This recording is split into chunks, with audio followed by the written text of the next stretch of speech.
Hello students, standard 9th and 10th standard. There is a question on preparing a report. एक report करण्यासाठीचा प्रश्न हा तुम्हाला 5 मार्कासाठी 9वी आणि 10वी दोन्हीसाठी विचारला जाऊ शकतो. तर 9वी आणि 10वीच्या दोन्ही इयत्तेमधल्या मुलांनी याच्याकडे व्यवस्थितपणे लक्ष द्यायचं आहे आणि हा भाग समजून घ्यायचा आहे की how to write a report आपण कशी लिहायची, बातमी कशी लिहायची याचा व्हिडिओ आपण आज या ठिकाणी पाहणार आहोत. We are going to see how to write or how to prepare a report. See, बघूया आपण. या प्रश्नात एखाद्या प्रसंगाचा वृत्तांत लिहिणे, सर्वेक्षणाचा प्रत्यक्षदर्शी घटनेचा वृत्तांत लिहिणे अपेक्षित असते. यामध्ये मार्गदर्शनात्मक सूचना, मुद्दे, प्रश्न दिले जातील.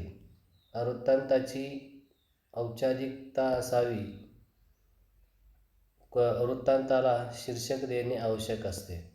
वृत्तांत लिहिण्यासाठी ज्या गोष्टी आवश्यक असतात या सगळ्या गोष्टी या ठिकाणी सांगितलेल्या आहे. वृत्तांताचा भाषा ही औपचारिक असावी म्हणून सांगितलं की रिपोर्ट रायटिंग काय असतं बघा, की रिपोर्ट असतो हा वृत्तांत, राईट. रिपोर्ट म्हणजे वृत्तांत. तर एखाद्या प्रसंगाचा वृत्तांत आपल्याला लिहायचा असतो. तो प्रसंग सर्वेक्षणाचा असेल, एखाद्या गोष्टीचं तुम्ही परीक्षण केलेलं असेल त्याचा रिपोर्ट असेल, किंवा प्रत्यक्षदर्शी एखाद्या घटना तुम्ही बघितलेली असेल त्याचा वृत्तांत असेल, किंवा जे काही तुम्ही बघितलेलं आहे, जे काही सर्वेक्षण केलेलं आहे, जी काही माहिती घेतलेली आहे याच्याबद्दल तुम्ही जे काही माहिती देणार आहात, सविस्तर माहिती, त्याला आपण रिपोर्ट म्हणतो, वृत्तांत म्हणतो, रिपोर्ट रायटिंग ह्याला म्हणतात. तर यामध्ये काही सूचना पाळायच्या असतात. तर दिलेले जे मुद्दे आहेत, किंवा दिलेले जे सूचना आहेत, किंवा दिलेले जे प्रश्न आहेत, या प्रश्नांचा सगळा उहापोह या वृत्तांतामध्ये झाला पाहिजे. म्हणजे समजा काही मुद्दे दिलेले असतील तर त्या मुद्द्यांवरती आधारित असा आपल्याला हा वृत्तांत लिहायचा असतो. तर वृत्तांताची भाषा ही औपचारिक असावी, म्हणजे औपचारिक भाषा असावी. कुठेही काही अश्लील किंवा असे काही काय म्हणू आपण त्याला, की आक्षेपार्ह काही शब्द नसावेत. आणि त्या वृत्तांताला शीर्षक पण देणं गरजेचं असतं, त्याला नाव आपण दिलं पाहिजे. बघूया, या ठिकाणी एक प्रश्न तुम्हाला दिलेला आहे आणि याचं आपल्याला वृत्तांत तयार करून आपण बघितलेला आहे आणि त्याचा अभ्यास आपण करायचा आहे की how to write the report कसा लिहायचा असतो. प्रश्न बघा, पहिल्यांदा समजून घेऊया की dengue was spreading in our area. बघा, डेंग्यू हा रोग, तुमच्या आजार जो आहे हा तुमच्या परिसरामध्ये, भागामध्ये, तुम्ही राहत असलेल्या भागामध्ये पसरतो आहे. Health department of the municipality, नगरपालिका, ग्रामपंचायत had arranged a first health camp. Prepare a report on the camp with the following diagram. तर तुमच्या भागामध्ये, तुमच्या शहरामध्ये, गावामध्ये जिथं तुम्ही राहताय तिथं डेंग्यूची साथ मोठ्या प्रमाणामध्ये पसरत आहे.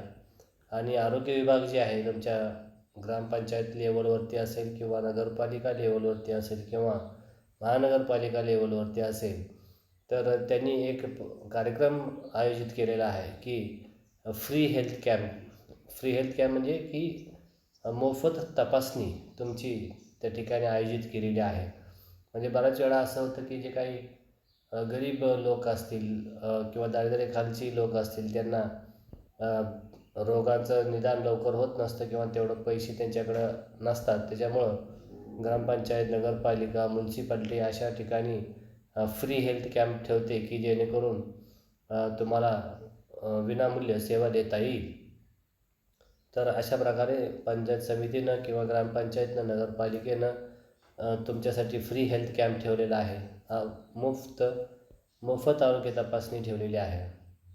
Prepare a report on the camp with the following diagram. आणि या दिलेल्या डायग्रामच्या आधारे तुम्ही एक रिपोर्ट तुमच्या गावामध्ये आयोजित केलेला जो काय हा मोफत आरोग्य तपासणी कॅम्प आहे त्याच्याबद्दल विस्तृत अशी सविस्तर माहिती तुम्हाला लिहायची आहे दिलेल्या मुद्द्यांच्या आधारे. बघा, मुद्दे असे दिलेले आहेत. फ्री हेल्थ चेकअप कॅम्प म्हणजे मोफत तुमचे आरोग्य तपासणी शिबिर. कॅम्प म्हणजे काय? शिबिर आयोजित केलेले आहे की ज्याचा सर्व लोकांना फायदा व्हावा. इनॉग्रेटेड बाय, बघा मुद्दे काय काय दिलेत. Inaugurated by your area, cleanliness, free blood checkup, free medicine and tablets, day and date, time and place, children's health can be also checked and response of people and inaugurated by. तर या ठिकाणी सांगितलं की हे जे मोफत आरोग्य तपासणीचा जो हा कॅम्प आहे, हे जे शिबिर आहे, याचं उद्घाटन कुणी केलं याच्याविषयी माहिती द्यायची आहे. इनॉग्रेटेड बाय कुणी केलं. त्यानंतर युअर एरिया, तुमचा भाग डेंग्यूच्या बाबतीत कसा आहे किंवा शहराच्या गावाच्या कुठल्या भागामध्ये तुम्ही राहता. क्लीनलीनेस, त्या गावाची किंवा तुम्ही राहता त्या ठिकाणची स्वच्छतेची परिस्थिती काय आहे. त्यानंतर फ्री ब्लड चेकअप, या शिबिरामध्ये मोफत असं रक्त तपासणी होणार आहे. फ्री मेडिसिन्स अँड टॅबलेट्स, आणि ज्यांना आजार आहे त्यांना मोफत अशा औषधं देण्यात येणार आहेत आणि गोळ्या देण्यात येणार आहेत.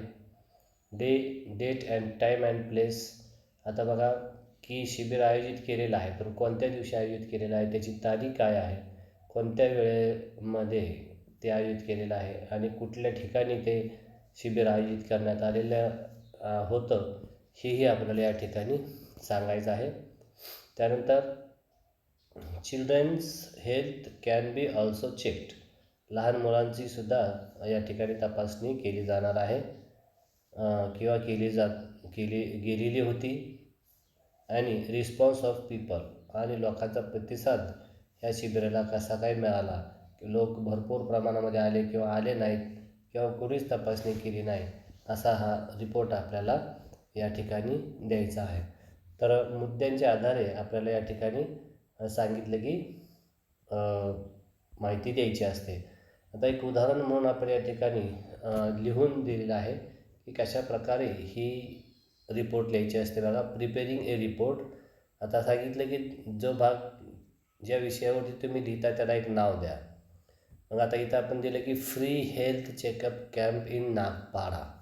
नागपाडा हा एक भाग आहे मुंबईमधला.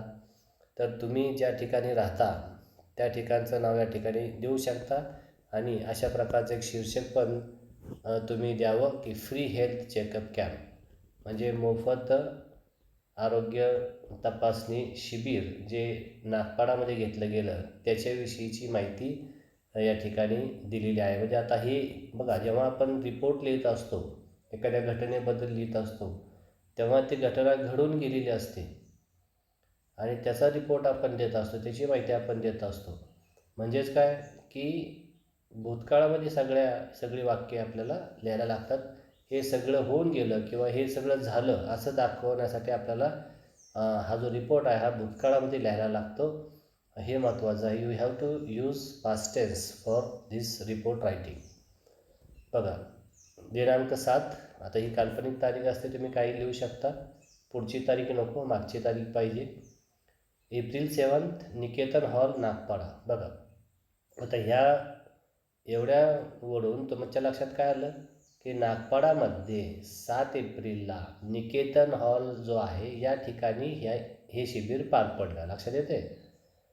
On occasion of world health day, म्हणजे जागतिक आरोग्य दिवस जो आहे या दिवशी हे शिबिर आयोजित करण्यात आलेलं होतं. Municipal health department had arranged A free health checkup camp in Niketan hall, Nagpada. म्हणजे नागपाड्यामधल्या निकेतन हॉलमध्ये मोफत आरोग्य चिकित्सा शिबिर या ठिकाणी आयोजित करण्यात आलेलं आहे म्युनिसिपल हेल्थ डिपार्टमेंटमधून. म्हणजे म्युनिसिपालिटीमध्ये जे काही हेल्थ डिपार्टमेंट असतो, आरोग्य विभाग असतो, त्यांच्यामार्फत हा नागपाडामध्ये शांती निकेतन हॉल या ठिकाणी हा शिबिर आयोजित करण्यात आलेला आहे होतं. It was the need of the people in that area because the dangerous disease dengue was spreading in the whole area. आता या ठिकाणी हे शिबिर घेण्याची गरज होती, कारण हा जो डेंजरस आजार आहे, हा जो भयानक आजार आहे डेंग्यूचा, हा मोठ्या प्रमाणामध्ये आमच्या भागामध्ये पसरायला लागलेला होता. त्याच्यामुळं मोफत आरोग्य तपासणी शिबिर या ठिकाणी आयोजित करण्यात आलेलं होतं. The camp was inaugurated by doctor Raghav यांनी या कॅम्पचं किंवा या शिबिराचं उद्घाटन केलेलं होतं. Who is also a corporator of the area, की जे त्या एरियामधून म्हणजे नगरसेवक आहेत. In his speech doctor Raghav told people the importance of cleanliness and made them aware of the precautions they should take during infectious diseases like dengue. आणि त्यांनी लोकांना उपदेश केला, महत्त्व सांगितलं स्वच्छतेचे, cleanliness.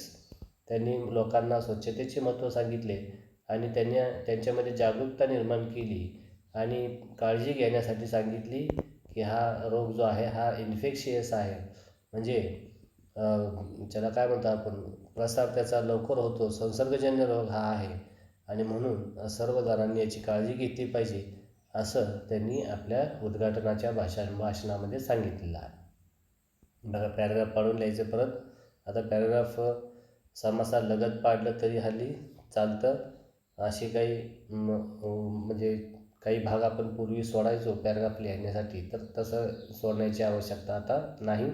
You can write along with the समासासोबत तुम्ही लिहू शकता, along with the red line.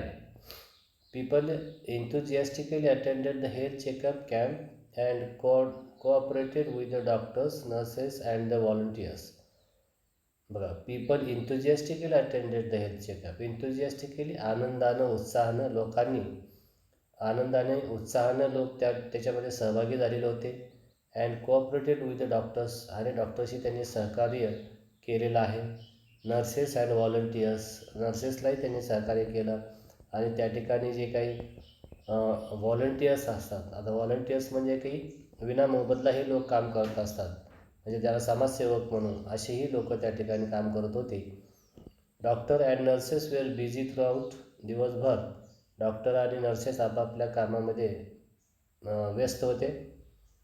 The free blood checkup section was crowded, आणि रक्त जे आहे ते मोफत तपासणीचं शिबिर पण त्या ठिकाणी होतं, तीही सोय होती आणि त्याच्यामुळे तिथं खूपच गर्दी होती. There was a special separate section open for checking children's health, आणि मुलांच्या तपासणीसाठी एक वेगळंच विभाग केलेला होता. Free medicines and tablets were also available in the camp, म्हणजे त्या ठिकाणी मोफत औषधं गोळ्या आणि दिली गेली त्या शिबिरामध्ये. Painstaking attention was given to each patients, आणि त्या ठिकाणी गोळ्या घेण्यासाठीच्या जे काही सूचना होत्या प्रत्येक पेशंटला त्या सूचना दिल्या गेल्या. The camp was a great success, अशा प्रकारे हे शिबिर जे आहे खूप यशस्वी ठरलं. And those who attended decided to undertake cleanliness campaign in Nagpada, आणि ज्यांच्या हे लक्षात आलं त्यांनी ठरवलं की नागपाडामध्ये आपण आता स्वच्छता मोहीम राबवायची, आणि ही घाणीमुळं किंवा अस्वच्छतेमुळं जो काही हा डेंग्यू रोग पसरतोय त्याला अटकाव आपण करायचा, अशा प्रकारची लोकांची त्या ठिकाणी मनामध्ये धारणा झालेली आहे.